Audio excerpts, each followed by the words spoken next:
नमस्कारम। एकांत the perfect place में आप सबों का स्वागत। आज दिन को ही मैंने एक इन्फॉर्मेशनल वीडियो शेयर किया था जिससे मैंने बताया कि आस्क योर डाउट, ऐसा एक थंबनेल लगा हुआ था और उसमें मैंने कहा था कि आप लोग आज शाम 7:30 बजे तक जो भी कमेंट करेंगे उसमें जो डाउट लगेगा मुझे उसमें मैं क्या इनपुट दे सकता हूँ, मेरी जो भी मदद होगी वो मैं करने को तैयार हूँ। क्योंकि मैं जहाँ हूँ मैं अब नॉन स्ट्राइकर एंड पे हूँ, आप स्ट्राइकर एंड पे हैं, क्योंकि एग्जाम का समय अब काफ़ी क्लोज हो गया है। तो आप स्ट्राइकर एंड पे हैं, आपकी तरफ से चीज़ें ज़्यादा होंगी। यही शुरुआत होता जब हम अप्रैल के महीने में मिल रहे होते तो मैं बोलता कि आप नॉन स्ट्राइकर एंड पे रहिए और फिर मैं स्ट्राइक लेके चीज़ों को फिर आपको भी स्ट्राइक देता, क्योंकि अभी आपकी तरफ से चीज़ें ज़्यादा होंगी। फिर भी मैं अपनी तरफ से जो भी इनपुट दे सकता हूँ कोशिश करूँगा कि आपके डाउट्स के लिए मेरे से जो भी मदद हो पाएगा वो मैं करने को तैयार हूँ। एक एक करके चलिए कमेंट्स, जो भी कमेंट आए हैं अब तक और इसके बाद अगर कोई कमेंट रह गया है तो फिर इस वीडियो में भी, जो वीडियो अभी आपको मिलेगा उसमें आप कमेंट कर देंगे तो मैं अगले एक वीडियो में और आपको इनपुट दूंगा या अपने सजेशंस दूंगा कैसे आप तैयारी कर सकते हैं। Again I am telling you dear students कि अब आपके एंड से चीज़ें होंगी, आप स्ट्राइकर एंड पे हैं, ठीक है। अब एग्जाम हॉल में क्या करना है किन चीज़ों के लिए, इसके लिए भी मैं एक बहुत ही बेहतरीन वीडियो आप लोगों को दे दूंगा जो बहुत कारगर होने वाला है। तो अभी चलिए एक एक करके कमेंट देखते हैं हम लोग। एक कमेंट आया है, सर अगर अभी से पढ़ूंगा तो संस्कृत में पास हो जाऊंगा क्या?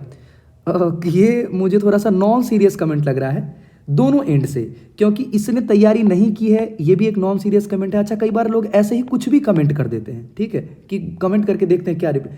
तो ये नॉन सीरियस कमेंट है कि अगर नहीं पढ़े हैं तो क्या करेंगे या क्या पास हो जाएंगे, टॉप कर जाएंगे आप, ठीक है। और मैं कहूँगा कि ये कब से पढ़ने की बात कर रहे हैं, कमेंट करके अब से पढ़ेंगे मतलब कमेंट करने के बाद से पढ़ेंगे या मेरा जवाब सुनने के बाद से पढ़ेंगे, या आपका अब कब है, ठीक है। देखिए पास और फेल जैसा, फेल तो छोड़ ही दीजिए, पास होने के लिए बहुत आसान है कि आप के लिए बहुत सारा वीडियो यहाँ पे भी अवेलेबल है और भी जहाँ से भी आप कर सकते हैं, वहाँ से भी पढ़ना इंपॉर्टेंट है, ठीक है।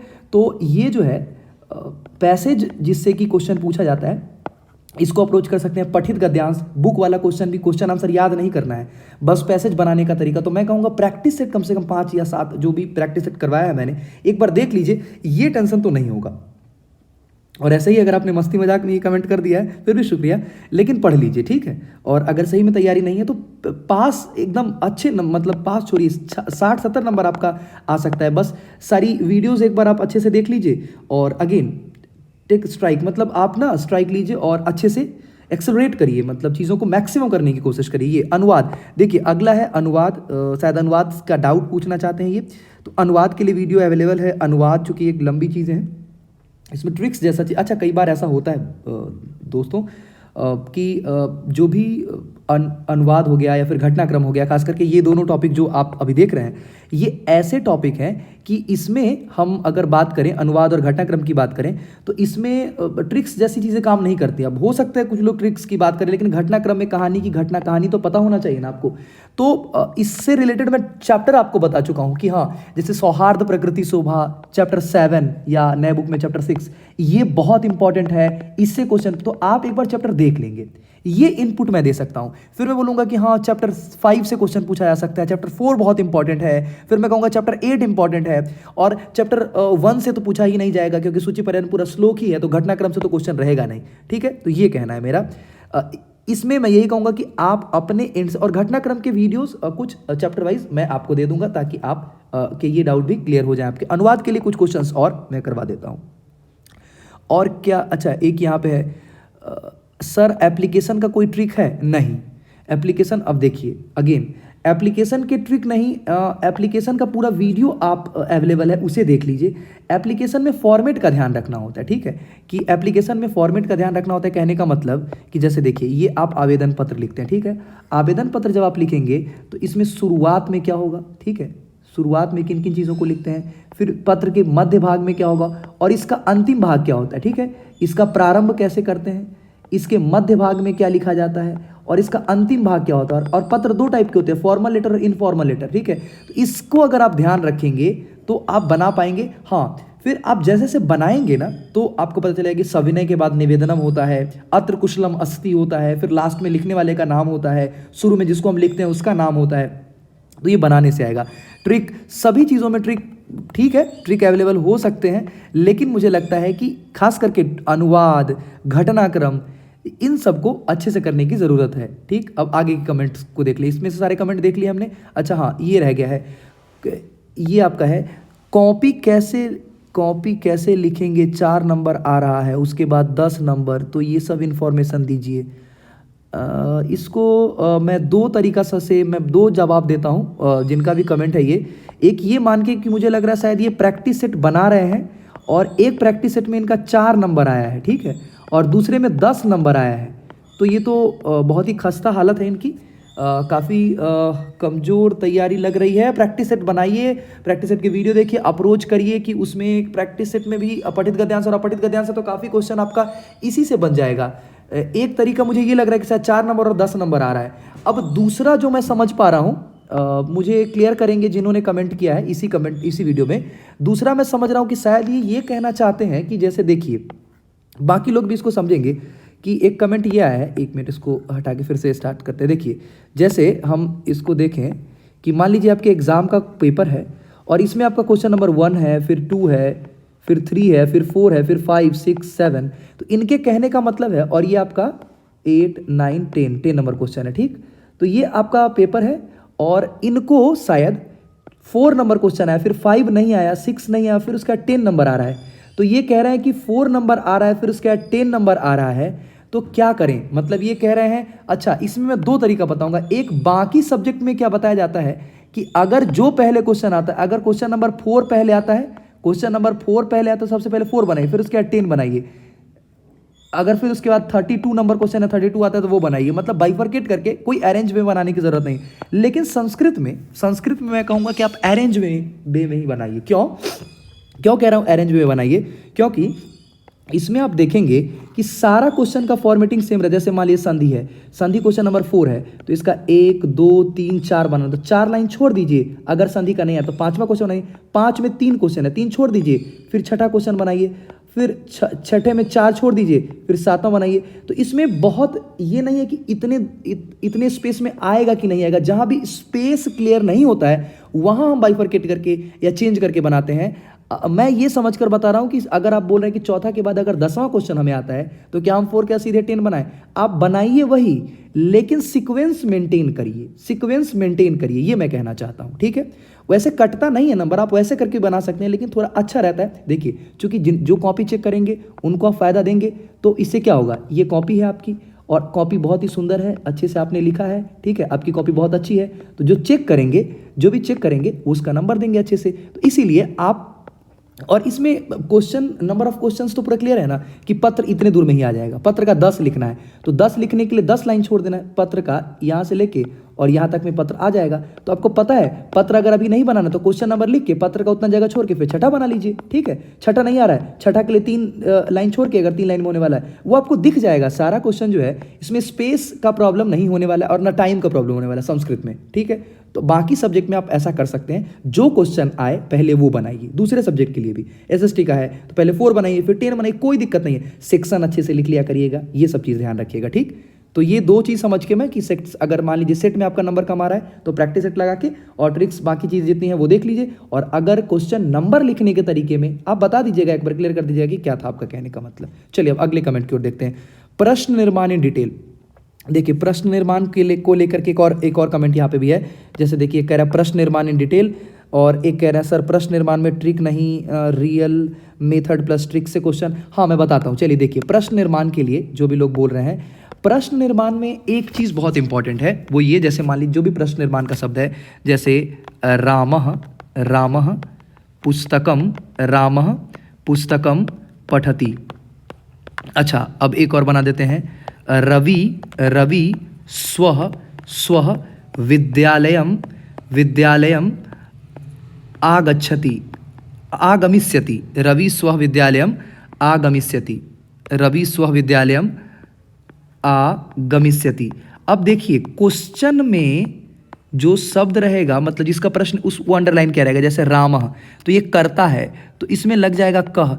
एक तो किम शब्द का शब्द रूप, अगर आप पूरा डिटेल में चाहते हैं तो किम शब्द का शब्द रूप कह कऊ के कम कौ कान केन काभ्याम कही कस्मै काभ्याम के भ्य कस्मात काभ्याम के भ्य कस्य कयो के साम कस्मिन कयो के सु।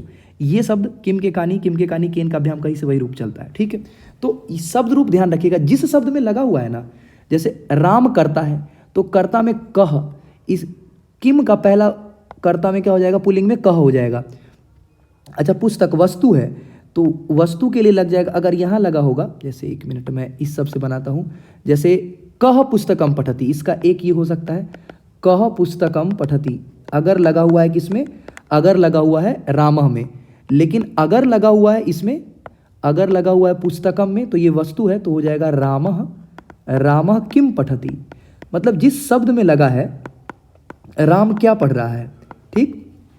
अब अगला प्रश्न इसका देखें हम, अगर रवि स्व विद्यालयम, तो रवि करता है तो इसमें क्या लग जाएगा, कह स्व विद्यालयम, विद्यालयम विद्यालयम आगमिष्यति, आगमिष्यति, कौन कल विद्यालय आएगा, कह स्वम विद्यालयम आगमिष्यति, एक तो ये हो जाएगा। अच्छा, मान लीजिए अगर अब इसमें लगा हुआ हो, अगर स्व में लगा हुआ हो, इसकी जगह पे इसमें लगा हुआ हो, तो हम क्या लगाएंगे, रवि और समय है, रवि तो समय के लिए हम कदा लगाते हैं, रवि कदा विद्यालयम आगमिष्यति, विद्यालयम आगमिष्यति, मतलब कि किसमें लगा हुआ है, अंडरलाइन किसमें किया, उसके अकॉर्डिंग हम प्रश्न निर्माण करते हैं। उस शब्द में कौन सी विभक्ति, वह कौन सा शब्द है, क्या वह स्थान वाला शब्द है तो कुत्र लग जाएगा, जैसे विद्यालय में स्थान, तो रवि स्व कुत्र आगमिष्यति, कहाँ आएगा, स्थान है तो अगर करता है तो ये लग जाएगा। अच्छा, रामस्य गृहमस्ति, तो रामस्य में षष्ठी विभक्ति, तो इसमें भी लग जाएगा षष्ठी विभक्ति कस्य।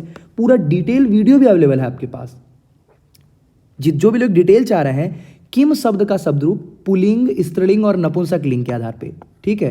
पुल्लिंग, स्त्रीलिंग और नपुंसक जिस शब्द में लगा हुआ है, जिस शब्द में लगा हुआ है, जिस शब्द में अंडरलाइन है, वो शब्द किस लिंग का है सबसे पहले, ठीक। पुल्लिंग है कि वो शब्द स्त्रीलिंग है कि वो शब्द नपुंसक लिंग है, ठीक। और किम शब्द का शब्द रूप, ठीक, जो लोग डिटेल में चाहते हैं, ट्रिक्स भी अवेलेबल है वैसे, चूंकि इन्होंने डिटेल में पूछा है। फिर उसके बाद लिंग हो गया, फिर उसमें कौन सी विभक्ति लगी, शब्द में जो विभक्ति लगा है, जैसे रामः, रामः में प्रथमा विभक्ति तो इसमें लग जाएगा कह।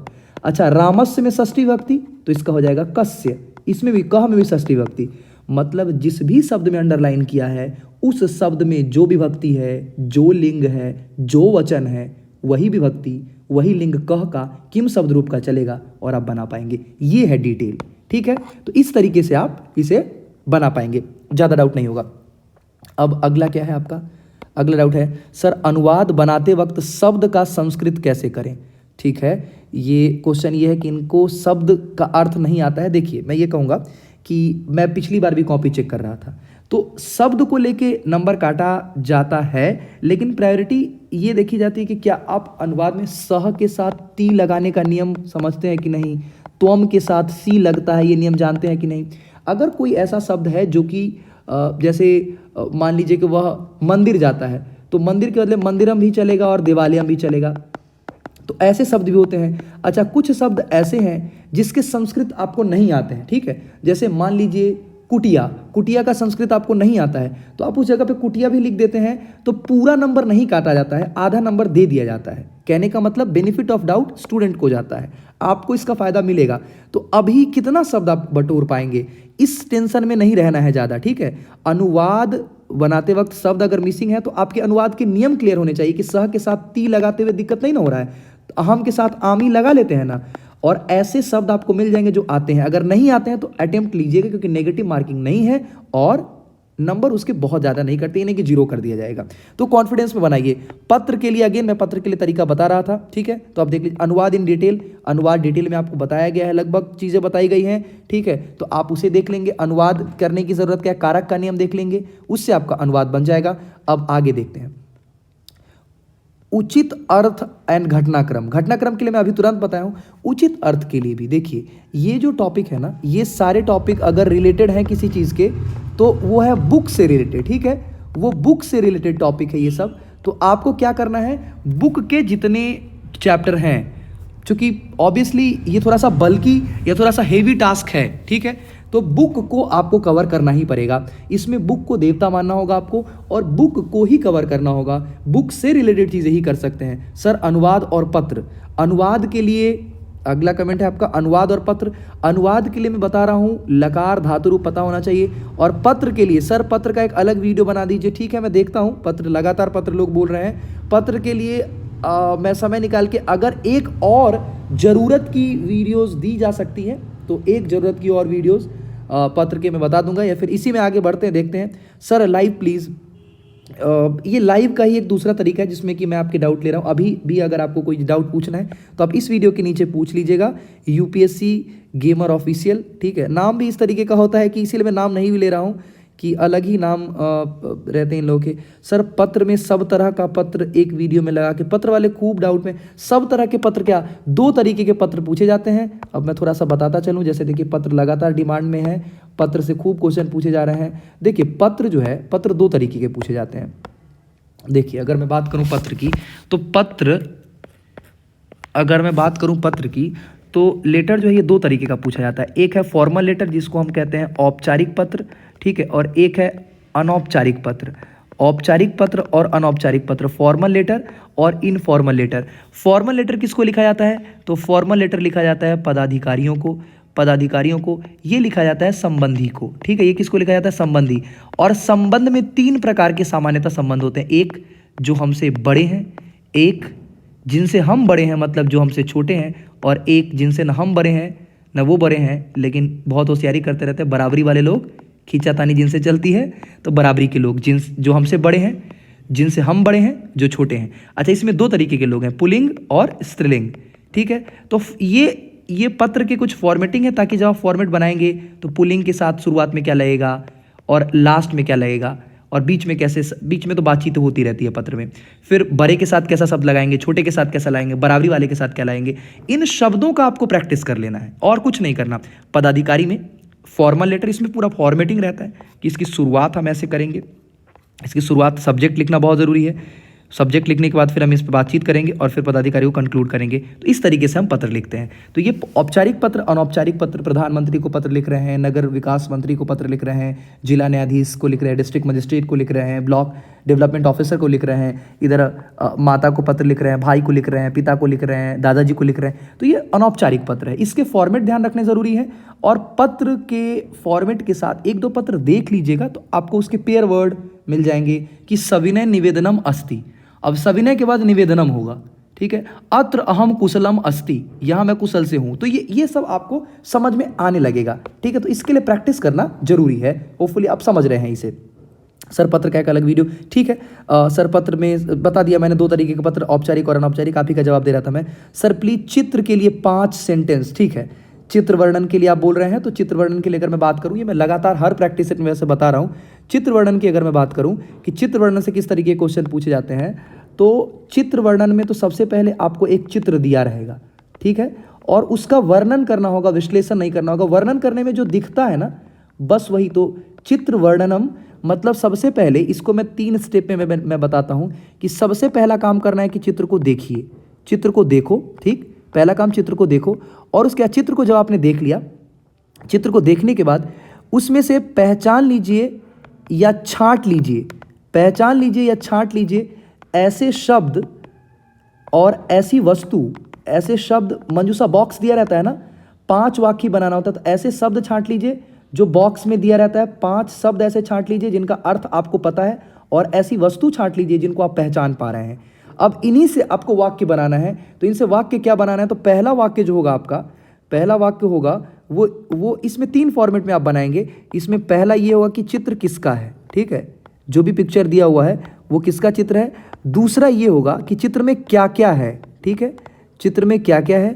तो एक किसका है, इससे 1 लाइन बना लीजिए, और क्या क्या है इससे 3 लाइन अगर आप बना लेते हैं, 3 लाइन इससे बना लेते हैं, एक इससे बना लेते हैं, चित्र किसका है, चित्र क्या क्या है, और फिर उसके बाद चित्र किसका है, फिर एक वाक्य बना सकते हैं कि चित्र कैसा है। तो ये चित्र वर्णन में हो जाएगा। देखिए मैंने क्या क्या बताया, चित्र वर्णन दिया हुआ है तो चित्र एक दिया रहेगा, और उसमें बॉक्स, वर्ड बॉक्स दिया रहेगा जिसे मंजूषा कहते हैं। तो आपको क्या करना है, चित्र को देखना है, देखने का पहचानना है क्या, या छांट लेना है क्या, तो ऐसा शब्द इस बॉक्स में से जिसका अर्थ आपको पता है, और वस्तु चित्र में जिसको, अब जैसे ये पर्वत है, ये नदी है, ये विद्यालय का चित्र है, तो इनको पहचान लेना है। और फिर उसके बाद एक वाक्य बना लेना है किसका चित्र है, ठीक है, और फिर चित्र में क्या क्या है, ये 3 चीज, और चित्र कैसा है। जैसे सामान्यतः चित्र सुंदर होता है, पर्यावरण का चित्र है, विद्यालय का चित्र है, मंदिर का चित्र है, तो आप एक रेडीमेड सेंटेंस याद रखिए कि इदम चित्रम शोभनम अस्ति। लेकिन ध्यान रखिए ये ब्रह्मास्त्र है, ब्रह्मास्त्र चलाते हुए सावधानी भी बरतना है। मान लीजिए चित्र बाढ़ का है, मान लीजिए आग लगा हुआ है, और उसमें अगर आप बोलते हैं इदम शोभनम चित्रम अस्ति, तो लगेगा कि राक्षसी लोग कहाँ से आ गए हैं। तो इससे बचना है, मतलब इसमें सिर्फ न लगा देना, इदम चित्रम शोभनम न से 5 वाक्य भी बताता चलता हूँ। देखिए जैसे चित्र देख लिए, और चित्र जिस भी चीज़ का है, जैसे मैं 5 वाक्य विद्यालय और देवालय और पर्वत मानकर बना देता हूँ। तो इदम, मान लीजिए इदम, और जिस भी चीज़ का चित्र है अस्ति, चित्रम अस्ति, और उसमें स्य लगा देंगे, चित्रम चित्रम अस्ति। मैं लिख देता हूँ देवालयस्य चित्रम अस्ति, देवालयस्य चित्रम अस्ति। यहाँ पे विद्यालयस्य चित्रम भी हो सकता है, विद्यालयस्य चित्रम अस्ति, स्य चित्रम अस्ति। अब ये देवालय का चित्र है, एक वाक्य इससे बन गया। चित्र में क्या क्या है, तो चित्र में जो भी है चित्रे, चित्रे, और अगर एक चीज़ है तो अस्ति, और अगर बहुत है चित्रे एकः, एकः तडागः अस्ति। चित्र में एक तालाब है, ठीक है। फिर वहाँ पे लिख देंगे, यहाँ के लिए अत्र भी लिख सकते हैं, अत्र एकः, एकः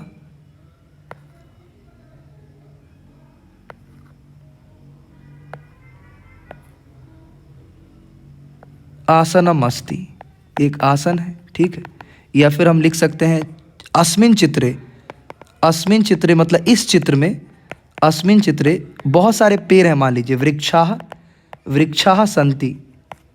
अच्छा, चित्र में बहुत सारे लोग हैं, तो लिख लेंगे हम फिर चित्रे। आप किसी को भी अगर एक चीज़ है तो अस्ति चित्रे जनाः सन्ति। अब ध्यान रखिए ये और ये फिक्स रहने वाला है, ये फिक्स रहने वाला है। जो भी चीज़ वेरी करेगा, जो अलग होगा वो क्या होगा, तो जैसे ये चेंज होगा, ये चेंज होगा, ये चेंज होगा, ठीक है, लेकिन ये फिक्स रहना, चित्रे अस्ति। तो आपके चित्र में क्या दिया, और इदम चित्रम शोभनम अस्ति, इदम चित्रम सुंदरम अस्ति, इदम चित्रम आकर्षकम अस्ति। तो ये 5 वाक्य आप बना सकते हैं, ठीक है। ये हो गया। अब ये कौन सा था सर, प्लीज चित्र के 5 सेंटेंस बता दिया मैंने। सर अव्यय का ट्रिक बताइए। अव्यय के शब्द है मात्र 20, 20 से 21 शब्द है। यदि के साथ तहिर लगता है, यथा के साथ तथा लगता है, ये सब ट्रिक ही तो है। और जब भी स्यति वाला वाक्य रहेगा तो स्वह लगेगा, ठीक है। जब भी बीता हुआ रहेगा तो हया लगेगा। तो आपको 20 से 21 शब्द दिया हुआ है राजीव कुमार जी, देख लीजिए, उससे बन जाएगा आपका। अच्छा सर, कुछ ऐसा वर्ड बता दीजिए जो कि लिखने वक्त हम लोग गलती करते हैं। अच्छा, कॉमन मिस्टेक, जैसे देखिए सामान्यतः ऐसा होता है, एक तो ये भी आप ध्यान रखिए कि संस्कृत में दीर्घिकार का कम इस्तेमाल होता है, पठती ऐसे नहीं लिखा जाता है, ह्रस्वीकार का ज़्यादा इस्तेमाल होता है। तो एक ये कॉमन मिस्टेक। दूसरा, अनुस्वार विसर्ग का ध्यान रखेंगे, हलंत का ध्यान रखेंगे। और एक चीज़ और हर्ष, कि इसमें बहुत परेशान होने की ज़रूरत नहीं है कि हलंत और अनुस्वार का बहुत नंबर नहीं कटता है, तो आप रिलैक्स होके जाइए। बेसिक नियमों का ध्यान रखिएगा। शब्द गलत हो जाता है, लिखने में गलत हो जाता है। Again I am telling you dear students कि आप ऐसे समझिए, बेनिफिट ऑफ डाउट जैसे बैट्समैन को जाता है, वैसे ही कॉपी चेक जब भी मैं कर रहा हूँ, बार बार हम लोगों को भी बताया जाता है कि बेनिफिट ऑफ डाउट स्टूडेंट को जाता है। अगर आप थोड़ी बहुत गलती करते हैं तो उसके लिए आपको बहुत नुकसान नहीं उठाना पड़ेगा, मतलब आपको नंबर मिलेगा। टेंशन फ्री होके एग्ज़ाम दीजिए। सर अगला, सर परसों हमारा एग्ज़ाम है और बस कल लास्ट डे है। We really need your last help in sandhi to scoring का स्पेलिंग थोड़ा सा गलत लिखा है, इसमें कोई दिक्कत नहीं है, 5 मार्क्स, ठीक है। आप एक तो वीडियो है संधि का पूरा अवेलेबल, वो देख लीजिए, उससे मैक्सिमम डाउट आपके कवर हो जाएंगे। स्टिल उसको देखने के बाद कुछ डाउट रह जाता है तो इस वीडियो के नीचे कमेंट करिएगा, एक और वीडियो आएगा फिर मैं उसमें आपको बता दूंगा, ठीक है। होपफुली काफ़ी चीज़ें आपकी कवर हो जाएंगी। सर एक बार प्लीज़ पेपर प्रेजेंटेशन का बता दीजिए, और सर प्लीज़ जो हमारा 18 नंबर वाला क्वेश्चन है वो बता दीजिएगा, ठीक है। ये आप एक बार क्रॉप करके मैं आगे भी लगाया हूँ, देखता हूँ इस क्वेश्चन को आगे। अब सर परसों हमारा एग्जाम और बस कल लास्ट डे था, ये तो मैंने बता दिया है, वो आप जाके देख लीजिए। सर पत्र का एक अलग वीडियो बना दीजिए प्लीज़, ठीक है। बहुत प्लीज़ करने की ज़रूरत नहीं है, मैं कोशिश करके एक देखता हूँ, अगर पत्र के लिए वैसे मैंने बता भी दिया है, एक पत्र के लिए फिर एक वीडियो। सर एक बार प्लीज़ पेपर प्रेजेंटेशन का बता दीजिए। पेपर प्रेजेंटेशन मैं अभी बताता हूं, और अगर समय रहा तो मैं पेपर प्रेजेंटेशन का एक स्पेसिफिक वीडियो बना दूंगा, और एग्जाम हॉल में क्या क्या ध्यान रखना है इसके लिए भी। चलिए पेपर प्रेजेंटेशन की अगर हम बात करें तो जैसे आपका एग्जाम का मान लीजिए कि पेपर है, तो उसमें नंबर ऑफ क्वेश्चन 18 रहने वाले हैं। टोटल नंबर ऑफ क्वेश्चन जो है आपका 18 रहेगा, ये ध्यान रखिएगा। और पहला क्वेश्चन अपठित गद्यांश ही होगा। एक चीज़ और ध्यान रखिएगा, अगर पहला क्वेश्चन ऐसे दिया हुआ है और इसका रोमन में पहला है तो आंसर इसी में लिखिएगा। अगर पहला के बाद क दिया हुआ है और ख दिया हुआ है तो प्लीज़ क ख में ही आंसर लिखिएगा। और अभी मैंने किसी का जवाब दिया कि जिसका सवाल था कि 4 के बाद अगर 10वां नंबर आता है तो क्या हम सीधे 10वां बनाए? नहीं, आप सीक्वेंस में बनाइए, उतना स्पेस छोड़ दीजिए। कैलकुलेटिव हो के आप आसानी से समझ सकते हैं, तो सीक्वेंस में बनाने की कोशिश करिए, साफ लिखिए ताकि पढ़ सकें। ठीक है, उनको किसी से पढ़वाने की जरूरत पड़ जाए या फिर आंख वाँख दिखवाने की स्थिति आ जाए, ऐसी स्थिति नहीं करनी है। ठीक से प्रेजेंट करना है, आंसर सही से लिखना है। एक आंसर कंप्लीट होने के बाद हम ब्लॉक भी कर देते हैं। जैसे मान लीजिए जैसे ये आपके एग्जाम का पेपर है तो क्वेश्चन नंबर 1 है, ठीक है, और इसको अगर हम और बेटर तरीके से देखें तो इसमें करना क्या होता है कि जैसे ये आपके एग्जाम का पेपर है तो एक तो उसमें सबसे पहले आप सेक्शन लिख देंगे, इसमें खंड, जिसे हम खंड कहते हैं, तो सबसे ऊपर आप लिख दीजिए, सबसे ऊपर खंड लिख दीजिए। मान लीजिए खंड क है, ठीक है, और खंड क का पहला क्वेश्चन है और पहला का क का आंसर लिख रहे हैं, फिर ख का आंसर लिख रहे हैं, फिर ग का आंसर लिख रहे हैं। ये कंप्लीट हो गया तो इसे ब्लॉक करके फिर दूसरा का आंसर लिख दीजिए, फिर दूसरा का क, या फिर दूसरा मान लीजिए दूसरा क्वेश्चन जो है आपका, एक मिनट देखिए, दूसरा क्वेश्चन जो है आपका दूसरा क्वेश्चन जो है ये ब्लॉक कर दिया हमने। दूसरा क्वेश्चन 1 to रोमन 1 में है तो इसे आप लिख दीजिए। अच्छा, कई बार लोग PTO भी लिख देते हैं, ये लिख के फिर अगले पेज में आप यहाँ पे लिख दीजिए। मतलब लिखने का तरीका ऐसा जो ऑब्वियसली पढ़ने लायक हो, पढ़ सके लोग। और देखता हूँ अगर होगा तो एक मैं ये जो आपका है कि हाँ कैसे लिखना है, प्रेजेंट करने का तरीका, वो मैं बता भी दूंगा। ठीक है, तो इन चीज़ों का अगर आप ध्यान रखेंगे तो अच्छा नंबर आएगा। उचित अर्थ और घटनाक्रम ऑलरेडी मैं बता चुका हूँ। उचित अर्थ और घटनाक्रम के लिए आपको बुक रिलेटेड चीज़ों को देखना है, चैप्टर्स देखने हैं, शब्दार्थ आपके वहीं से बन जाएंगे। फिर से वही उचित अर्थ, अशुद्ध को शुद्ध करने के लिए धातु रूप का ध्यान रखना है। जैसे मान लीजिए अगर सह पठसी दिया हुआ है, सह पठसी, अगर यहाँ पर दिया हुआ है तो यहाँ पे त्वम लग जाएगा, लेकिन अगर यहाँ पे सुधारने का मौका मिलेगा तो यहाँ पे हम पठती लगा सकते हैं। तो अंडरलाइन किया हुआ रहेगा वर्ड और उसमें आपको बताना है कि कहाँ पे सुधरेगा। घटनाक्रम सब चैप्टर का एक वीडियो में, घटनाक्रम सभी चैप्टर का एक वीडियो में, ठीक है, मैं कोशिश करता हूँ। सर अनुवाद और पत्र का ट्रिक, अनुवाद और पत्र के लिए लगातार मैं बता रहा हूँ, अगर आप शुरू से देखे होंगे तो आपके क्वेश्चन का भी जवाब मिल गया होगा। इसी में संधि, समास, प्रत्यय, वाच्य नहीं बन रहा है सर, प्लीज जल्दी टिप्स ट्रिक बताइए और एग्जाम से पहले क्या करें, क्या पढ़ कर जाएं, ये बता। एक तो काफ़ी चीज़ें यहाँ पर अवेलेबल हैं तो आप उसे जाकर एक बार देख लीजिए। और हमको लगता है, मुझे लग रहा है कि काफ़ी डाउट आपका क्लियर हो जाएगा। प्रैक्टिस सेट देख लीजिए, ठीक, और फिर बहुत कम डाउट रह जाएगा। और अगर कुछ रहता है तो इस कमेंट बॉक्स में, जिस वीडियो को आप देख रहे हैं अभी, तो एक बार आप बताएंगे, फिर मैं कोशिश करूंगा बता दूंगा आपको। घटनाक्रम, इंपॉर्टेंट क्वेश्चन ऑफ अनुवाद, ठीक है, ये मैं करवा दूंगा। जैसे इंपॉर्टेंट क्वेश्चन कुछ जैसे देखते चलिए, मैं बताता ही चलता हूँ। जैसे वह विद्यालय से घर जाता है, अलग होने के अर्थ में, विद्यालय से घर जाता है, घर जाता है। राम पुस्तकालय से किताब लाता है। गंगा हिमालय से निकलती है। पेड़ से पत्ते गिरते हैं, से। वह कलम से लिखता है। वह सांप से डरता है, से, लगातार से लगा हुआ है ना। अच्छा, कवियों में कालिदास श्रेष्ठ है, नदियों में गंगा श्रेष्ठ है, पर्वतों में हिमालय श्रेष्ठ है, पुस्तकों में रामायण श्रेष्ठ है। राम सीता के साथ बन गई, सीता राम के साथ अयोध्या आए, तो से के साथ, ठीक है। एक टाइप, वह कल जाएगा, मैं कल गया था, जाएगा एक बीता हुआ कल और एक आने वाला कल। ये तो लगातार क्वेश्चन इससे पूछा आता है। स्व मतलब आने वाला कल और हयः मतलब बीता हुआ कल, इससे लगातार क्वेश्चन पूछे जाते हैं। एक बार आप इसे भी देख लेंगे तो आसानी से आप बना पाएंगे। ये इंपॉर्टेंट कुछ अनुवाद के हैं, ठीक है। उचित अर्थ और घटनाक्रम बता चुका हूं मैं। सर अनुवाद और पत्र के लिए लगातार मैं बता रहा हूं।